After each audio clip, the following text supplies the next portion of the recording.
क्या मैं करीना जैसी बन सकती हूँ? हाँ, पर ये डैंड्रफ? सिर्फ ₹1.5 के हर वॉश में हेड एंड शोल्डर से बाल रही डैंड्रफ फ्री हमेशा। वाओ! हेड एंड शोल्डर्स, दाम कम पर रूसी से छुटकारा हरदम।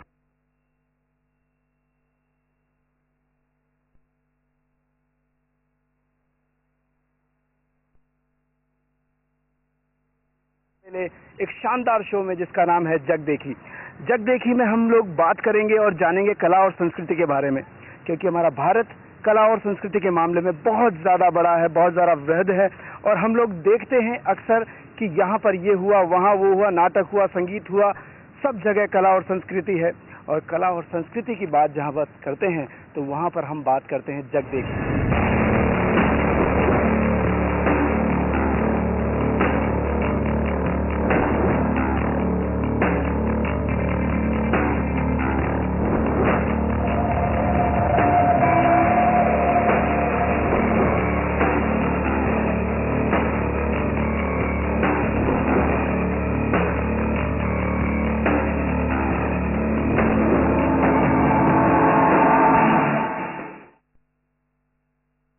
भारंगम, भारत रंग महोत्सव, नेशनल स्कूल ऑफ ड्रामा का ये एनुअल फेस्टिवल होता है।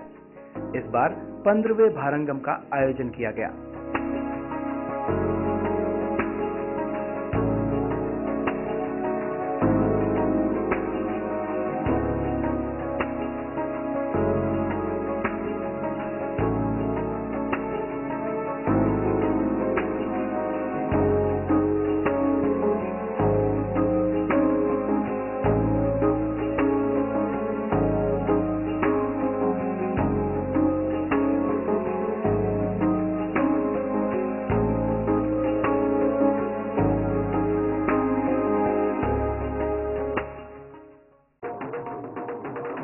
एवं सार्थक नाटक पेश करने की परंपरा को आगे बढ़ाते हुए इस साल भी जयपुर में भारत रंग महोत्सव के तहत 10 भारतीय और 9 अंतर्राष्ट्रीय नाटकों का मंचन किया गया। पिछले 7 वर्षों से यह महोत्सव अलग अलग शहरों में आयोजित किया जा रहा है। अब तक बेंगलुरु, कोलकाता, मुंबई, लखनऊ, भोपाल, चेन्नई और अमृतसर में इस महोत्सव का आयोजन हो चुका है। इस साल ये महोत्सव जयपुर में आयोजित किया गया। महेश एलन कुचवार लिखित एवं विनय शर्मा निर्देशित नाटक आत्मकथा में मंचन पर मशहूर अभिनेता कुलभूषण खरबंदा ने अभिनय का जादू दिखाया। तुमने लिंक तोड़ दिया। आप ना हमेशा खाली बहाना ढूंढने में लगे रहते हैं। देखो, मेरी उम्र का लिहाज कर बहुत तंग करती है मुझे। तो करती लिहाज और आत्मकथा जो है वो इसी उम्र में लिखने की चीज होती है। चलिए अब वक्त बर्बाद मत कीजिए, नहीं तो अधूरी छोड़ के चल देंगे। और कहा कभी मुश्किल से 17वां तो पार। मैं कला हूँ, मैं संस्कृति हूँ, मैं विचार हूँ, मैं अभिव्यक्ति हूँ, मैं भारंगम हूँ। इंडियन सिनेमा के 100 वर्ष पूरे हुए और साथ ही जयपुर इंटरनेशनल फेस्टिवल का आयोजन भी किया गया।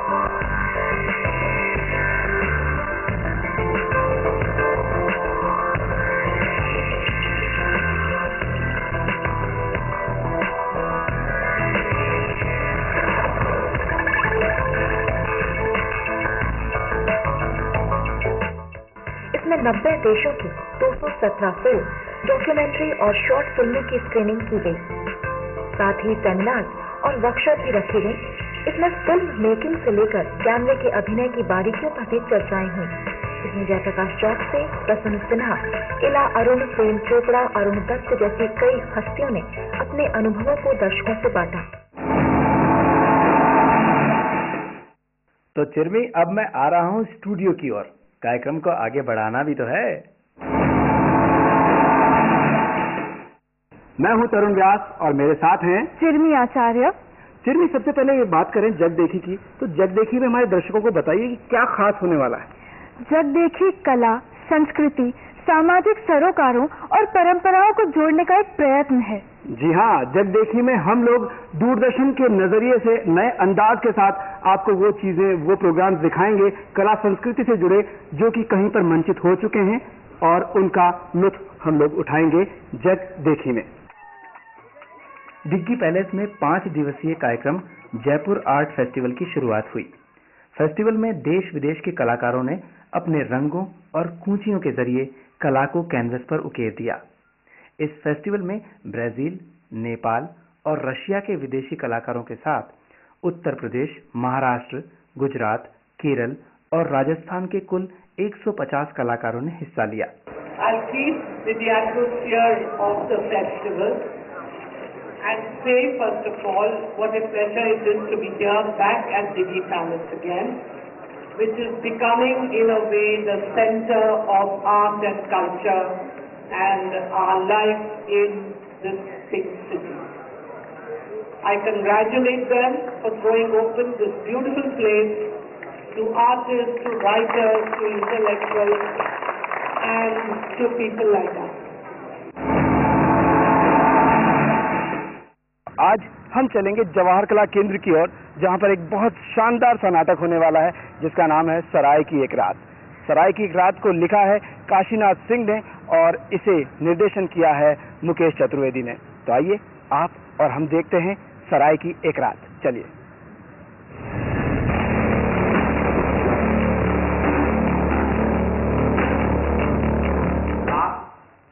एक बात कहें हम आपसे जी, कदरदान आज भी हैं, लेकिन वो आप लोगों में से नहीं है ठाकुर साहब।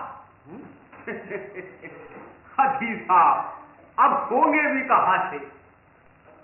घर में कुछ भांग पूंजी हो तब ना, कुछ है नहीं आपके पास। अजी आपके दरवाजे जाओ तो बाहर से ही उठा लेते, सीधा सामग्री देना तो दूर की बात रही ठाकुर साहब। आज कदर करते हैं वे जिन्हें कभी आप अपनी रियाया समझते थे। आज जाओ किसी गोंड नोनिया कुंबी के यहां, फिर देखो साहब उसकी खुशी, क्या खूब स्वागत करता है साहब, आनंद आ जाता है। जहां आप एक एक पैसा घंटों मुट्ठी में भीजे रहते हैं ठाकुर साहब, अजीब वहीं वो धनाटा नोट उड़ाता है नोट। हाँ, अरे हमारे तो कुछ कहने की देर नहीं होती ठाकुर साहब, साफ सीधा सामग्री बनकर हमारे चरणों में आ जाती है साहब। पठान में ऐसा होता होगा महाराज, औरों की तो कहता नहीं, हमारे ही दरवाजे आइए कभी, फिर देखिए किस तरह से फिर आंखों पर बिठाया जाता है आपको। हमारे एक पुरोहित थे बाबा जी, जबान लटपटाती थी उनकी बोलने में। हमारे यहां से एक घोड़ी दी गई थी उन्हें अगवा ले जाने के लिए।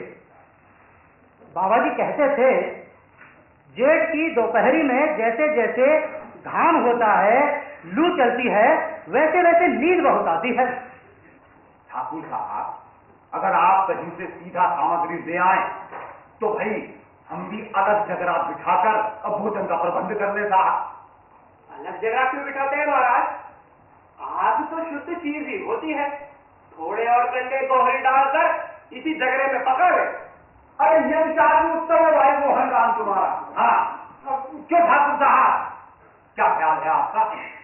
अब बहुत देर हो गई महाराज, अब यदि सीधा पकाने लगे तो सुबह हो जाएगी, और सबसे बड़ी समस्या तो बर्तन की है। गूंथेंगे किसमें और फिर पकाएंगे किसमें? ये बात भी सही है।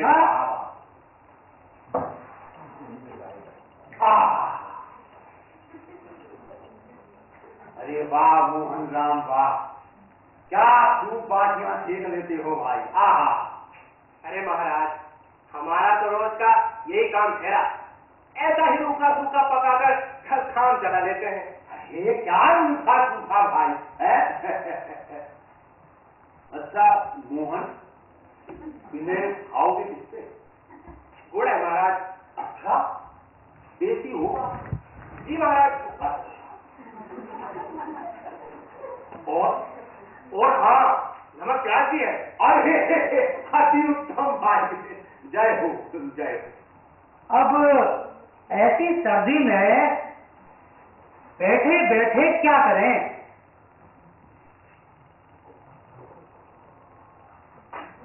लाओ मोहन, प्याज दे दो, काट देते हैं।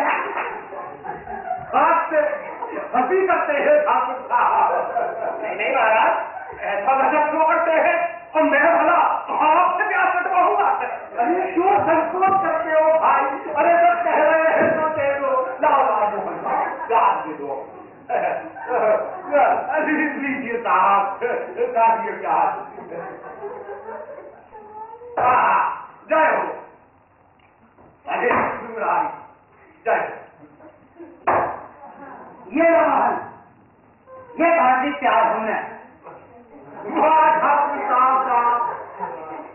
दोस्तों, अब नाटक तो हमने देखा, आप सभी ने देखा, और साथ ही साथ हमारे साथ अब दर्शक भी मौजूद हैं जिन्होंने नाटक को देखा और इनके विचार जानते हैं। कैसा लगा नाटक?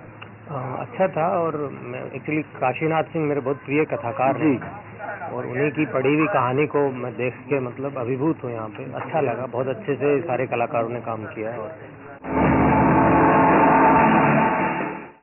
तो आज खास क्या हम लेकर आए हैं, बताएं? आज हम नाट्य कला को लेकर आए हैं जगदेखी में। और नाट्य कला में खास हमारे साथ मौजूद हैं राजस्थान विश्वविद्यालय में नाट्य विभाग की हेड डॉक्टर अर्चना श्रीवास्तव और साथ ही हमारे साथ है सराय की एक रात के निर्देशक मुकेश चतुर्वेदी जी। क्या बात है। तो सभी लोग मौजूद हैं, साथ ही साथ हमारे कलाकार भी हैं जो कि थिएटर आर्टिस्ट हैं और थिएटर देखते हैं। तो निर्देशक साहब मौजूद हैं, स्टूडेंट भी मौजूद हैं, मैडम भी मौजूद हैं।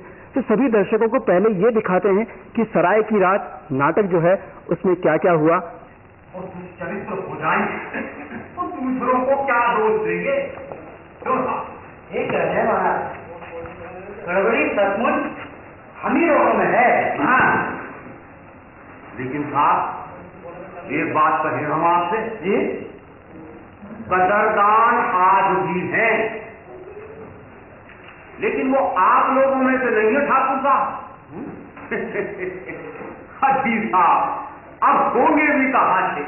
घर में कुछ धान भूजी हो तब ना, कुछ है नहीं आपके पास। किस जमाने की बातें कर रहे हैं ठाकुर साहब आप? इसी जमाने की बात कर रहा हूँ महाराज। अच्छी बात है साहब। हरे कृष्ण, हरे कृष्ण। अब आपसे क्या कहें ठाकुर साहब, आज की रात बड़ी भारी गुजरेगी ठाकुर साहब। अजी साहब, सत्यानाश हो कुत्ते का जो हमारे लड्डू पूरी से भागा। हाँ, ये थे कुछ पल नाटक सराय की एक रात से।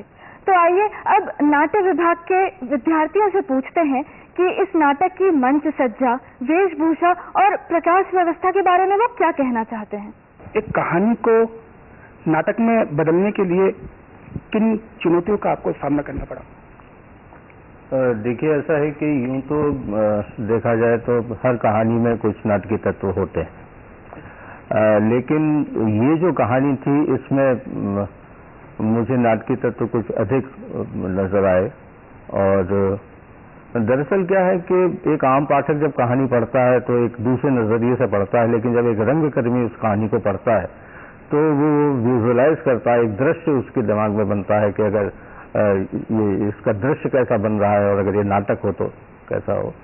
तो ये जब मैंने कहानी पढ़ी तो मुझे बहुत अपील की है और उसमें मुझे लगा कि एक मुकम्मल ड्रामा है ये, और इसलिए मैंने उस नाटक का उसका नाट्य रूपांतरण किया इस कहानी का। और जब हमने इसको परफॉर्म किया तो एक मुकम्मल नाटक बनकर एक बेहतर नाटक की स्क्रिप्ट ये बन गई और बहुत सफल रहा। कोई आप में से मंच सज्जा या प्रकाश व्यवस्था के बारे में कुछ बताना चाहे? कैसा लगा नाटक, जरा आप में से कोई बताएं। नाटक का जो फिजिकल एस्पेक्ट था, भौतिक पक्ष, उसमें जो रात का वातावरण क्रिएट किया है वो शायद मुझे लगता है कि दर्शकों तक वो पूर्णतः सफलता से पहुंचा है जी। और जो इसका स्ट्रक्चरल एस्पेक्ट था, शिल्पगत पक्ष, उसमें जो भाषा है वो दर्शकों तक संप्रेषण करने के लिए एक सीधी सादी भाषा यूज की गई और मेरे ख्याल से लगभग दर्शकों तक ये नाटक है पूर्णतः कम्युनिकेट हो पाया है, संप्रेषण हो पाया है। अब मैं हमारी जो ड्रामा डिपार्टमेंट की हेड हैं डॉक्टर अर्चना श्रीवास्तव, इनसे पूछना चाहूंगा मैम कि एक अभिव्यक्ति जो होती है उसके बहुत से माध्यम हैं, अलग अलग माध्यम से अभिव्यक्ति होती है, पर नाटक को आप कहाँ तक एक पावरफुल मीडियम बताती हैं? देखिए, मैं नाटक की बात करती हूँ तो हमारे पास सबसे बड़ा जो स्पेस है जिसको हम रंगमंच कहते हैं, वहाँ एक लिखा हुआ नाटक हम परफॉर्म करते हैं। और जैसे कि अभी मुकेश चतुर्वेदी जी का हमने नाटक देखा, ये एक कहानी है। कहानी को किस रूप में रूपांतरित करके दर्शक तक पहुंचाना, उसको उद्वेलित करना, उसको सोचने के लिए मजबूर करना, ये मुझे लगता है रंगमंच की एक बहुत बड़ी देन है। और इस देन को अभी जितने भी हमारे संवेदनशील मुकेश जी जैसे डायरेक्टर या लेखक हैं, वो पूरी तरह से पहुंचा रहे हैं दर्शक तक। देखिए, रंगमंच सर्वाधिक सशक्त माध्यम है किसी भी कलाओं की तुलना में, और इसीलिए हम कहते हैं कि सभी कलाओं की कला जो है वो रंगमंच है। सबसे प्रभावी माध्यम इस मायने में भी है कि अगर ये प्रभावी माध्यम नहीं होता तो हमारे आज़ादी आंदोलन के दौरान नाटकों पर प्रतिबंध नहीं लगाया जाता। एक नाटक, आप लोग जो नाटक के स्टूडेंट्स भी बैठे हैं और जो रंगमंच के बारे में जानते हैं, एक नाटक हुआ था नील दर्पण करके, और अंग्रेजों ने उस नाटक पर प्रतिबंध लगाया था। क्यों? क्योंकि नाटक इतना प्रभाव छोड़ता है, समाज को उद्वेलित करता है, सोचने में मजबूर करता है, जो उतनी और विधाएं उतनी तेजी से नहीं कर पाती। तो मेरा ये मानना है। और उसके बाद आगे चल के जो नुक्कड़ नाटक हुए, और नुक्कड़ नाटकों ने तो सीधे सीधे जनता के बीच जाकर के अपनी बात कही, तो समाज उद्वेलित हुआ, और जो हम कम्युनिकेट करना चाहते थे, अपनी बात कहना चाहते थे, नुक्कड़ नाटकों के माध्यम से हुई। और उसका परिणाम ये हुआ कि आप देखिए कॉमर्शलाइजेशन उसका हो गया। आज नुक्कड़ नाटक जो सामाजिक संदेश के लिए तैयार किए गए थे, वो कंपनियों के विज्ञापन के तौर पर इस्तेमाल किए जाने लगे हैं। इसका मतलब जब बाजार ने उसको हथिया लिया, इसका मतलब कि बहुत ही पावरफुल माध्यम होता है नाटक। एक बात और मैं कहना चाहूंगा, जैसे फ्राइडे थिएटर होता है जवाहर कला केंद्र में, वहां पर ये नाटक हुआ सराय की रात। ऐसे ही आजकल नाटकों को एक नया आयाम दिया है, नाटक होते हैं। तो अभी कितना महसूस करते हैं आप, नाटक पहले और अभी ज्यादा बड़े हैं? अर्चना जी। आज की पीढ़ी इस मायने में बहुत सौभाग्यशाली है कि उन्हें ये तकनीक मिली है, उन्हें इतने सारे चैनल्स मिले हैं अपनी जीवंत विधा को सब तक पहुंचाने के लिए। तो मेरी एक ही करबद्ध प्रार्थना है कि हम जब तक पूरा डूब के इस विधा को आगे नहीं बढ़ाएंगे, तब तक ये बड़ा बेईमानी है। जैसे एकता सवाई माधोपुर की ये प्रस्तुति रही, सवाई माधोपुर के ये कलाकार जो हैं, छोटी सी जगह है सवाई माधोपुर राजस्थान में, लेकिन वहाँ के कलाकारों का ये जीवंत अभिनय देखकर आपको कैसा लगा अर्चना जी? मुझे बहुत अच्छा लगा। खासकर एक पेड़ है, उसका एक छोटा सा आगे कुछ चबूतरा सा बना हुआ है, उस पर 2 व्यक्ति बैठे हैं, कुछ नहीं है तामझाम, लेकिन आप देखिए कितनी अच्छी तरीके से आप लोगों ने इसको डिफाइन किया है। और मुझे लगता है यही किसी भी प्रस्तुति की सबसे बड़ी सफलता है। बिल्कुल, सफलता निर्देशक के हाथ है, और निर्देशन जो होता है वही एक फिल्म और थिएटर के लिए सफलता का मेन कहा जाता है व्यक्ति। चिरमी, तुमने भी देखा, तुमको कैसा लगा? मुझे तो ये नाटक बहुत बढ़िया लगा। और जैसा अर्चना जी ने कहा कि कला को जीवंत करने के लिए कलाकार सबसे जरूरी होता है, तो तरुण, तुमने इस नाटक के कलाकारों से बात की कि नहीं? बिल्कुल की है, मैंने कलाकारों से बात की है। जब बात की थी तो मुझे बहुत मजा आया। मैं आपको मिलवाता हूँ उन कलाकारों से जिन्होंने अभिनय किया था। आइए देखते हैं। धीरज जी, कैसा लगता है नाटक करते हुए और अपने कला को हर जगह प्रदर्शित करते हुए? जी, बहुत संतुष्टि मिलती है जी। और हम इप्टा के अंतर्गत करते हैं ये नाटक, और सामाजिक समरसता फैलाने के लिए, और समाज में जो भी कुरीतियां हैं और समाज में जो विभिन्न प्रकार के भेद हैं, जाति भेद हो, रंग भेद हो, किसी भी तरह का भेद हो, और उद्देश्यपरक नाटक हम करते हैं, और इसके साथ ही मनोरंजन भी होता है। दोनों ही उद्देश्य हम साथ में लेकर के चलते हैं। हमारे साथ है नाटक के दूसरे कलाकार महेश, जिन्होंने पंडित का रोल निभाया। महेश, कैसा लगा? जी, बहुत ही अच्छा लगा और काफी मजा आया। दर्शकों ने बहुत अच्छा रेस्पॉन्स दिया, तो काफी खुशी हुई। अभी जो पूरे भारतीय परिवेश में हो रहा है, जिसको नाटक हम प्रदर्शित करते हैं, नाटक के जरिए समझाते हैं, तो कितना लगता है कि नाटकों से असर होता है पब्लिक पर? देखिए, नाटकों से बहुत असर होता है। नाटक दरअसल समाज में एक वातावरण बनाने का काम करता है। जिससे कि जो समाज की जो विसंगतियां हैं, हमारे समाज में जो मौजूदा कंट्राडिक्शंस हैं, उन्हें दर्शक समझता है नाटक के माध्यम से, कहानी के माध्यम से, थोड़ा सा उस पर सोचता है, थोड़ा विचार करता है और फिर उसे बदलने की भी कोशिश इन्हीं लोगों में से होती है। तो नाटक का तो बहुत असर होता है। तन्मय, कब से कर रहे हैं नाटक? मैं 10 साल से कर रहा हूँ। 10 साल से कर रहे हैं। उम्र तो आपकी ज्यादा नहीं लगती है, पर आपने नाटक को बचपन से ही अपना लिया। कैसा लगता है नाटक करते हुए? जी बहुत अच्छा लगता है और ये मेरा एक शौक भी है, तो शौक को पूरा करते हुए अच्छा ही लगता है। जी, आगे क्या विचार हैं कि नाटक के जरिए फिल्मों में जाना है या सिर्फ ड्रामा में रहना है? नहीं, बस ड्रामा ही करना है। तो दोस्तों, अब चलते हैं फिर से स्टूडियो की ओर और कार्यक्रम को आगे बढ़ाते हैं चिरमी के साथ। तो हम लोग कलाकारों से मिल लिए हैं, सभी बातें हुई, पर एक बात मेरे जहन में अभी भी उभर रही है जो कि मैं निर्देशक साहब से पूछना चाहूंगा। वो बात ये है कि सवाई माधोपुर के कलाकारों को आप तैयार करते हैं, सभी जगह आप अलग अलग प्लेस करते हैं, तो प्ले के पीछे जो कई बच्चे ऐसे हैं जो अभी दूरदर्शन देख रहे हैं और वो भी एक कलाकार बनना चाहते हैं, एक्टिंग करना चाहते हैं, ड्रामा थिएटर ज्वाइन करना चाहते हैं, उनके लिए क्या संदेश और कैसे वो इस लाइन में आए?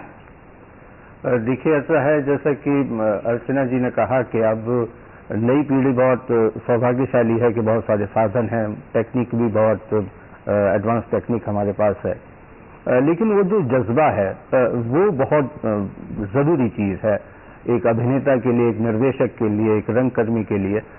सवाई माधोपुर जहाँ ये नाटक तैयार किया गया और जहाँ हम थिएटर करते हैं, रंगमंच करते हैं, वहाँ कोई ऑडिटोरियम नहीं है, वहाँ इस तरह के आधुनिक सुख सुविधाएं नहीं है, लाइटिंग नहीं है, साउंड भी उस तरह का नहीं है और पहली चीज बस इच्छा शक्ति की जरूरत है। ये इच्छा शक्ति आप में यूं ही बरकरार रहे और करते रहें। मैं इनके लिए जोरदार तालियां चाहूंगा कि इतना अच्छा प्ले हमको देखने को मिला।